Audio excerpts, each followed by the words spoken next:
آپ بڑے بھائی ہیں جی 10 سال تقریباً بڑے ہیں جی ریلیشن شپ اگر بچپن میں پوچھوں تو کس طرح سے تھا؟ بالکل نارمل قسم کا ریلیشن شپ جس طرح ہوتا ہے وہ ماشاءاللہ بہت ٹیلنٹڈ اور بہت انٹیلیجنٹ اور بہت زیادہ شریر شرارت کی بھی اس کے پاس یعنی کہ اچھا ابھی بھی کچھ جھلک دکھائی دیتی تھی ان کی باتوں میں؟ جی جی جی ان کی باتوں میں ابھی بھی وہ ایک چلبلاپن اور وہ جو اللہ تعالیٰ نے پتہ نہیں کیا اس کو، اور میں تو بہت زیادہ سختی کرتا تھا سب بچوں پر بشمول امجد صابری، میں نے تو بشمول امجد صابری ان سب کی میں باقاعدہ طور کے اوپر یعنی کہ جو بڑا بھائی ہونے کی حیثیت سے بالکل جہاں کہیں مجھے غلط لگے یا غصہ آ جائے، سم ٹائم ناجائز بھی ہو سکتا ہے وہ، لیکن جو تھا اور یہ سب لوگ ماشاءاللہ سے امجد صابری تو 9 سال کے تھے جب انہوں نے سیکھنا شروع کیا جی جی اپنے والد سے ہی، تو آپ کو بھی لگتا تھا کہ یہ بڑے جو ہیں یہ قوالی کہنے والے حمد کہنے والے اتنے پاپولر ہو جائیں گے یا ان کی وائس میں اس طرح اتنی طاقتور وائس ہوگی؟ بھائی مستقبل تو ہم دیکھ نہیں سکتے، نہ ایک کوئی ہوتا ہے سمجھ تھوڑا سا سکتا ہے، بچپن میں لیکن ہاں جس کو ہمارے یہاں کہتے ہیں پوت کے پاؤں پالنے میں پہچانے جاتے ہیں، مثال ہے نا، جب ابا کا انتقال ہوا تو پگڑی ہمارے سر بندھنی چاہیے اور سب باندھنے کے لیے تیار تھے، بالکل پورا خاندان بلکہ اہل محل جو بھی جمع ہوتے ہیں، کافی ایک اچھا خاصا جمع غفیر تھا، تو جب سب لوگ باندھنے کے لیے آئے پگڑی تو میں نے کہا بھائی میں اس کا اہل نہیں، اور اس کا جو صحیح اہل ہے وہ یہ ہے امجد صاحب۔ تو پہچان تو یعنی ہو گئی تھی نا؟ بس میں بتا رہا ہوں نا کہ میں جس دن سے آیا ہوں ہر روز کیا بلکہ ہر لمحہ ایک نیا باب کھل رہا ہے، اس کی عظمت کا ایک نیا باب کھل رہا ہے۔ کچھ لوگ آ کر مجھے بتا رہے ہیں، کہنا نہیں چاہیے لیکن کچھ لوگ کہ بھائی اس نے تو ہمارے ساتھ ایسا کیا، اس نے ہمیں بہت سے لوگوں کا دیکھیں یہ بعد میں پتہ چلا، یا جس طرح سے بہت جیسے کہ ہڈن تھا کہ بہت سے لوگوں کی وہ امداد کرتے تھے، ان کی مدد کرتے تھے، اور کبھی کسی کے اوپر وہ نہیں کیا۔ اس کا جو سب سے بڑا جو کمال تھا جو اللہ تعالیٰ نے اسے عطا کیا تھا، اور میں بہت بہت بہت اللہ سے دعا کر رہا ہوں یا اللہ ہم سب کے اندر وہ ڈال دے، نہ تو وہ کسی سے امپریس ہوتا تھا اور نہ ہی وہ کسی کو کمتر سمجھتا تھا۔ ان کی تمام قوالیاں، چونکہ وہ آپ کے چچا بھی آپ کے والد بھی جو انہوں نے قوالیاں کہیں ایک سے بڑھ کر ایک، آپ سے اگر میں پوچھوں جی کہ جو امجد صابری صاحب نے جو قوالی گائی یا حمد کہی، آپ کی پسندیدہ کون سی تھی؟ میں ہر کسی حمد اور قوالی ایک ایسا فن ہے یا حمد و نعت مناقبت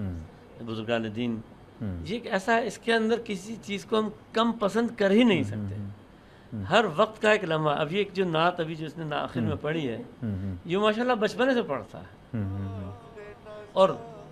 زبان زد عام، کوئی اتنی مخصوص نعت بھی نہیں، لیکن وہ ایک لمحہ تھا، وہ لمحہ ایسا تھا اس نعت کے اوپر، جو لمحہ طاری جو ہوا ہے وہ کچھ اس طرح طاری ہوا کہ وہ کیفیت بن گئی، اور اس کیفیت کے اندر لوگ مجھ سے یہ کہنے لگے بھائی امجد بھائی کو رلاتے تو ہم نے دیکھا تھا، روتے آج پہلی دفعہ دیکھا، یعنی جس ڈھنگ سے وہ روئے ہچکیوں کے ساتھ کہ ان سے وہ پوری پڑھی بھی نہیں گئی، بس وہ کچھ اللہ کو اس کی ادا پسند آ گئی، امداد میری کرنے آ جانا رسول اللہ۔ میں قبر اندھیری میں گھبراؤں گا جب تنہا، امداد میری کرنے آ جانا رسول اللہ۔ اتنے بھی ہمارے صوفیہ کا جو مشن ہے وہ ہمیں آگے لے کے چلنا ہے، اور اس کے ذریعے سے لوگ، ابھی آپ نے سنا جو لوگ آئے ہوئے تھے انہوں نے کیا کہا کہ بھائی میں اس چیز کا شاہد ہو گیا ہوں کہ میں نے دیکھا کہ امریکنز کھڑے ہوئے سر دھن رہے ہیں اور کہہ رہے ہیں کہ یار یہ کیا گا رہے ہیں، اس کا مطلب سمجھاؤ، ایسی کیفیت ہی کبھی نہیں ہوئی ہماری۔ اچھا قوالی میں تو ہے نا ایک اس طرح کا جادو ہے، چاہے وہ نصرت فتح علی خان تھے جنہوں نے گوروں کو جھما دیا، چاہے ہم یہ کہیں کہ فرید صابری صاحب یا مقبول صابری صاحب تھے اور گورے ان کو سنتے تھے، اور 70 کی دہائی میں اگر میں غلط ہوں تو مجھے بتائیے گا کہ صابری برادران، جب میڈیا نہیں تھا، ایک پی ٹی وی ہوتا تھا، تو ہم نے پڑھا ہے کہ وہ انڈیا میں بہت زیادہ پاپولر تھے، ہندوستان میں بہت زیادہ جاتے تھے، اور بتائیے بلکہ آپ ہی بتائیں، اب اس موقع پر آپ سے ملاقات ہونی تھی کہ اسلام کی تبلیغ ہوئی، ہندو سکھ ان کو سننے آیا کرتے تھے، اور قوالیوں سے کنورٹ ہوئے لوگ اسلام کی طرف. 70s کی دہائی کے اندر جو سب سے امپورٹنٹ جو ان لوگوں کا ٹور تھا، اگر آپ کے پاس آرکائیوز ہوں نیو یارک ٹائمز کی امریکہ کی، تو یہ ایشیا کے سب سے پہلے آرٹسٹ تھے، ایشیا کے اوکے نٹ بر اعظم ہونے، ایشیا کے سب سے پہلے آرٹسٹ تھے جنہوں نے نیو یارک کے اندر کارنیگی ہال کے اندر پروگرام پیش کیا، اور اس پروگرام کے اندر 90% جو تھے وہ گورے لوگ تھے امریکن. اور اس کی اگر آپ کو مل جائے آرکائیو میں، آج کل تو بہت آسان سے مل جاتے ہیں، کہ کتنے امریکنز نے اپنے سر پھاڑ لیے تھے اور سمجھ میں نہیں آ رہا تھا کہ یہ کیا ہے، یہ ایسی کیفیت کیوں پیدا ہو رہی ہے. قوالی کی تاریخ تو بہت پرانی ہے، اور 1100 سال کی ہے، 1100 سال کی بہت پرانی تاریخ، اور پھر برِ صغیر میں خاص طور پر اس کی بڑی اہمیت ہے. برِ صغیر میں جی اسٹارٹ ہی برِ صغیر میں ہوئی. قوالی کا جو فن حضرت خواجہ معین الدین چشتی اجمیری رحمۃ اللہ علیہ نے